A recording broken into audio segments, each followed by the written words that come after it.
Welcome to the Slop Farm. Enjoy the video. You begin by confirming size and orientation so the process is smooth. Place the belt logo side up on a flat surface and face the buckle toward you.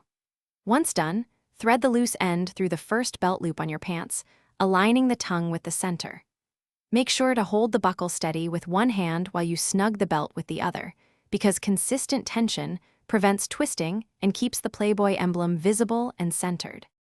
You now focus on fastening accurately. Slide the tongue through the chosen hole so the belt sits comfortably at your natural waist or hips depending on style. Once the tongue is set, pull the free end gently to remove slack and check that the buckle and logo sit squarely. If they do not, loosen slightly and recenter. Make sure to feed excess through the keeper and nearest belt loop, because a neat tuck avoids flapping and preserves the belt's shape and finish. You finish by testing the belt in motion. Stand, sit, and walk to confirm comfort and stability. Subtle shifts reveal if you need one hole tighter or looser. If the buckle misaligns, rethread the belt and adjust tension rather than forcing it, because repeated stress damages leather and hardware. For a sticky clasp or stiff hinge, use a soft cloth to clean debris and a tiny amount of suitable lubricant. This fixes binding without harming the logo or finish.